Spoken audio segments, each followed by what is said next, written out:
Have you ever had that dilemma as to whether it's better to recycle your milk carton with the lid on or the lid off? Turns out it doesn't matter, because they've got one of these. It's a pretty stunning piece of kit. The milk bowls and the lids are all shredded, all washed, and then drifted past a series of laser beams. The laser beams pick out which are coloured lids and which are white bits of bottle, and then micro air jets blow all the bits of lid away. So you're left with that. And you can see, you've got your semi-skimmed, your full fat, and your skimmed.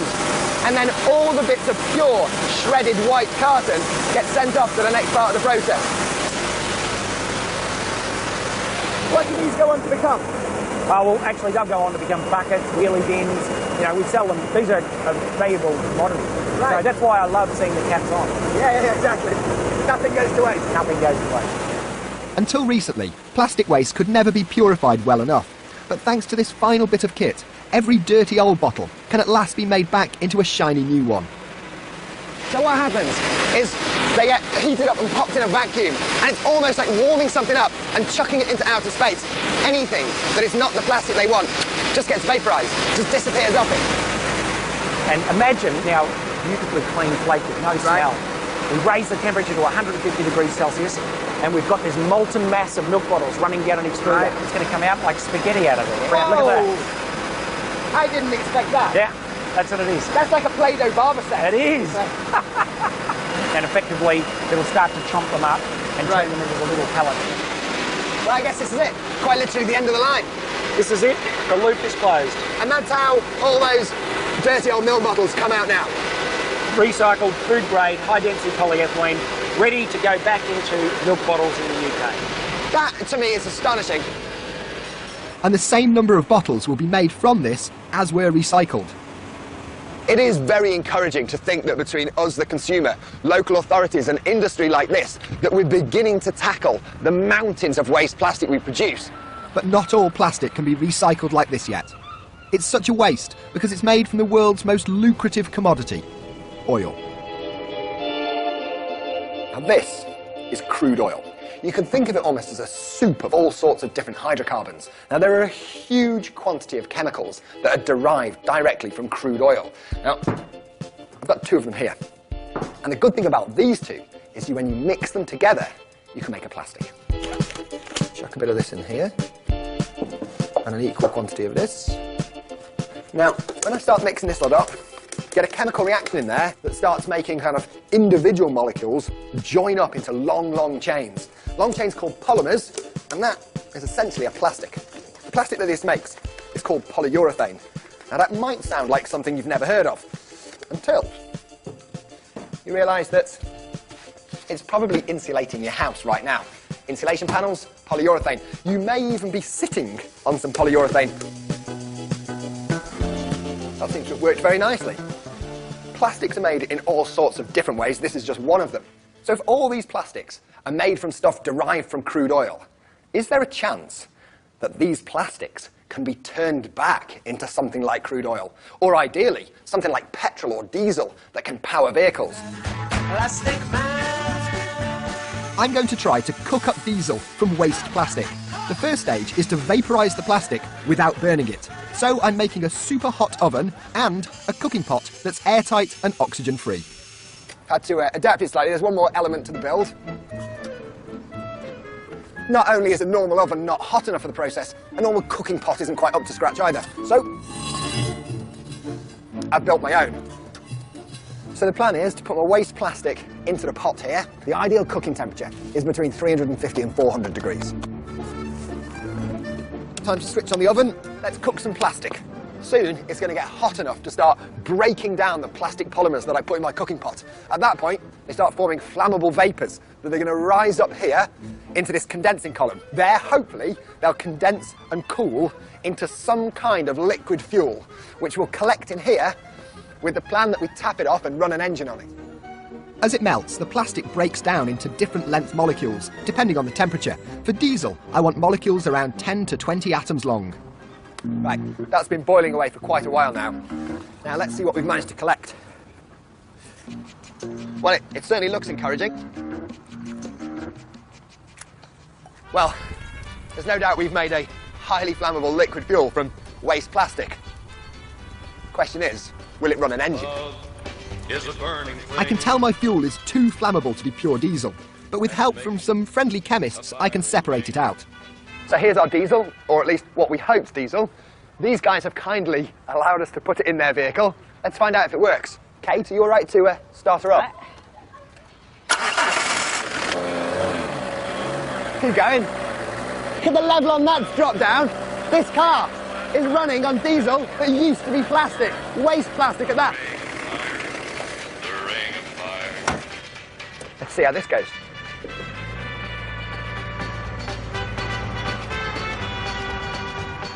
I fell into a burning ring of fire. I went down, down, down, and the flames went higher. That was just so satisfying, wasn't it? I can see how delighted you were. I must confess, that's not the best it can possibly be.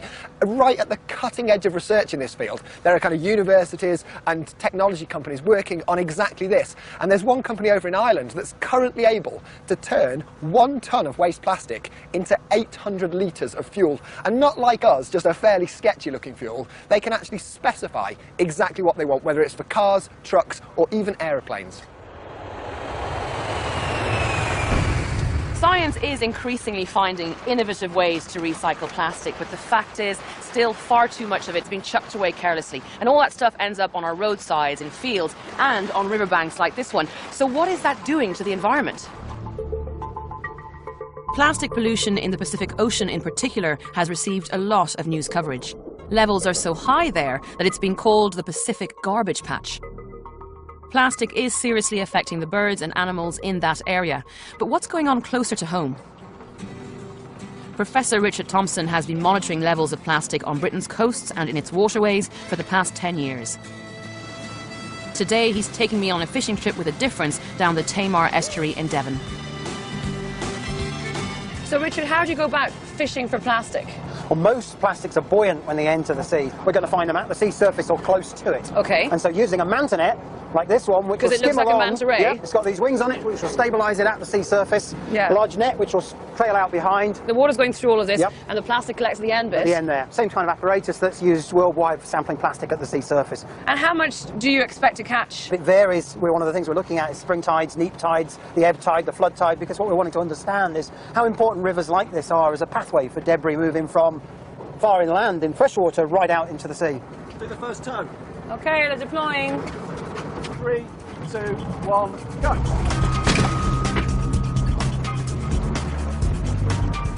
Over a third of the plastic that we produce is used for single trip applications, and we're sort of taught that those are throwaway items and that the plastic at the end of its life sort of has no value, that it's that behaviour that results in littering, it results in accumulation in landfill, it results in debris being left behind by beachgoers, and all of that material is accumulating in the environment. This stretch of water is meant to be unpolluted, so Richard doesn't expect to find much plastic. If we've caught anything, it's bad news.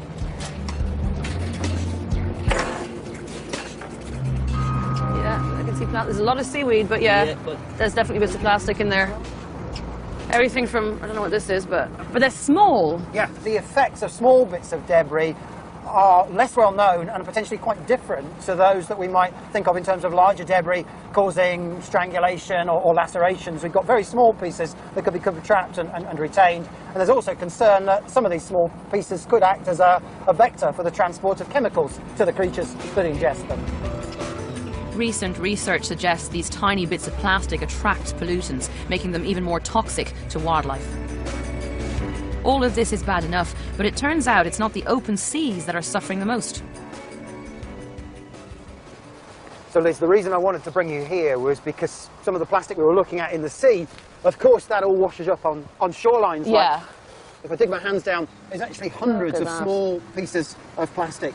All of the shorelines that we've sampled worldwide, right the way from the Southern Ocean up to the Arctic, we've found microscopic fragments of plastic on all of those shores. Even if plastic breaks down into minuscule fragments, it'll never disappear. And now there's a danger it can get into our food chain, a food chain that starts with tiny creatures. One of the ones we looked at was these sandhoppers will readily eat small fragments of plastic. In fact, they'll even chew away at the corner of a plastic bag.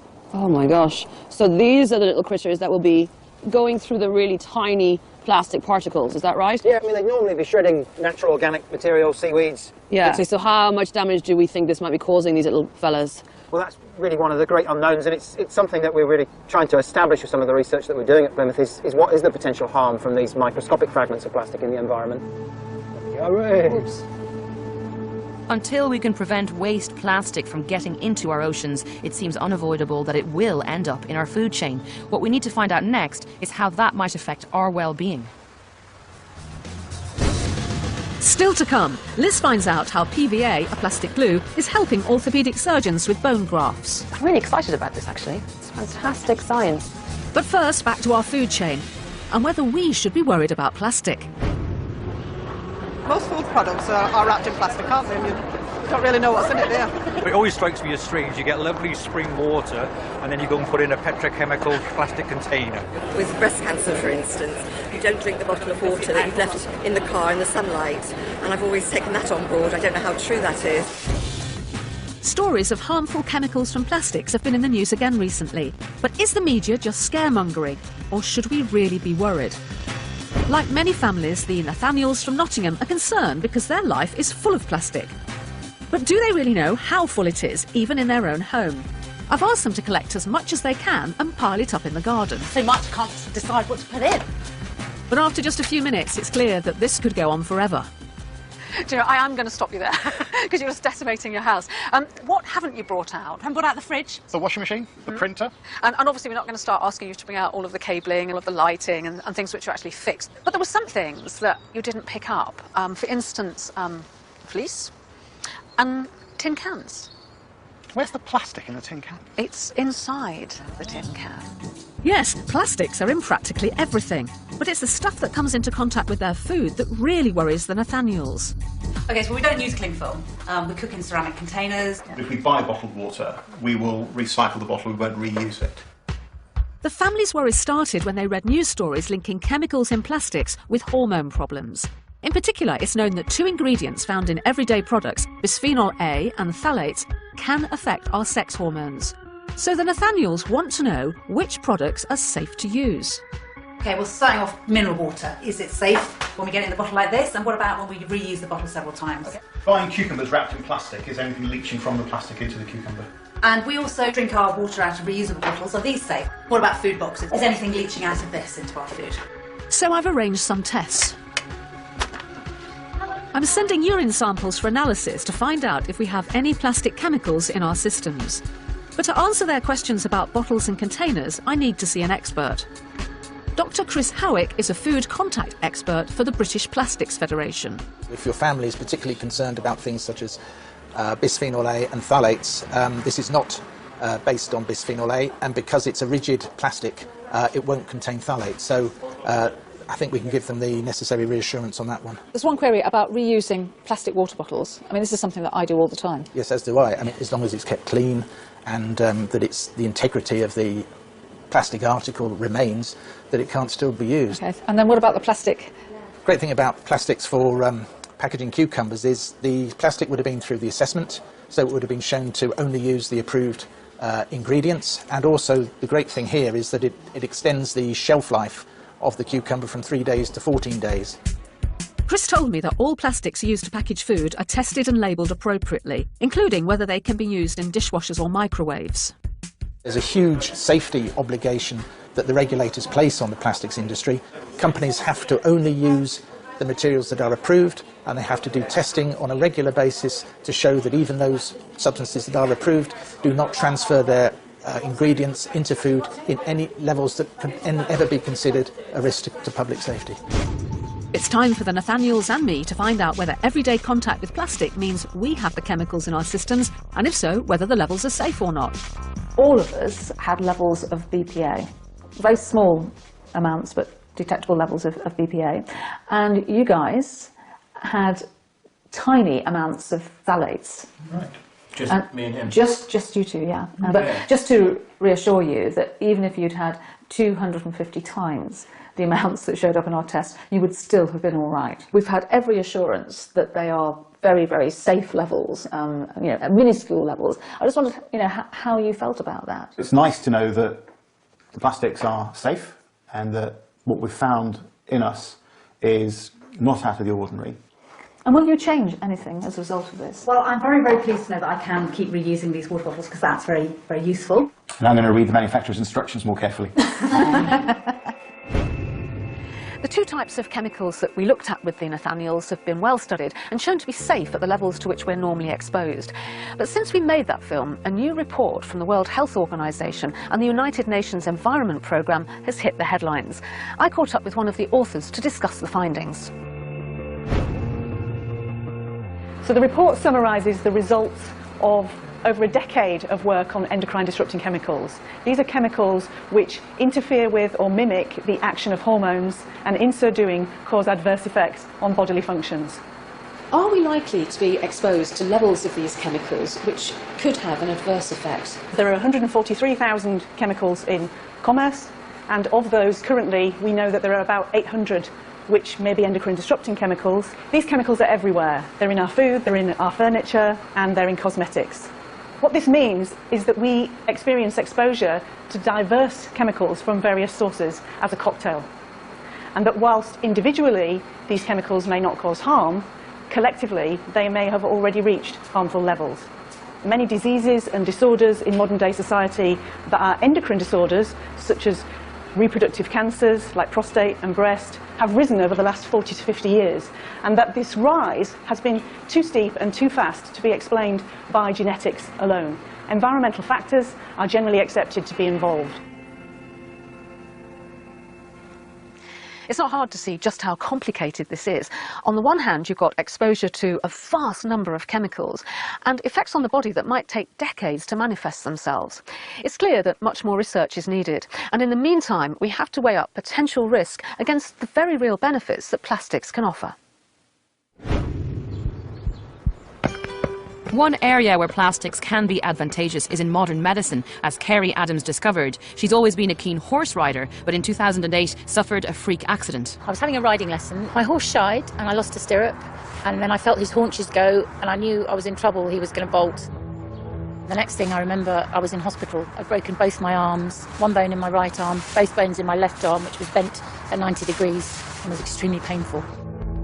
Kerry had extensive surgery on both arms, leaving her with plates and screws holding her wrists together. But a year later, she was still in pain. So the doctors decided it was unlikely to heal and they suggested a bone graft. To produce a bone graft, surgeons normally remove a piece of healthy bone from another part of the patient's body, usually the pelvis. But there is another option that is far less invasive and painful, and that is to produce a synthetic bone graft. Now, the key to making that a successful alternative lies in a plastic that's derived from this stuff, school glue.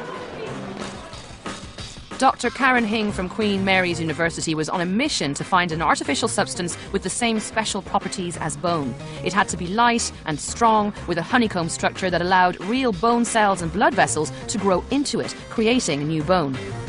So how did you go about making the perfect synthetic bone graft? We use polyvinyl alcohol. It's derived from polyvinyl acetate, which is the basic ingredient of school glue. PVA. Okay, so polymer, and what is this? So that's your calcium phosphate. So this is the hydroxyapatite with a dash of silicon in there. Pinch of silicon. Pinch of silicon, yeah. And that is chemically very similar to our own natural bone. Exactly. Pure water. So just a bit of pure water, then just pour that in. Go on then. And now, if you can give that a mix together with a whip. I'm after a thick foam, but all my whisking is pointless so far, and that's where the magic ingredient comes in. So this is the polyvinyl alcohol, 20 mils or so, and then whisk away, is it? Look at that.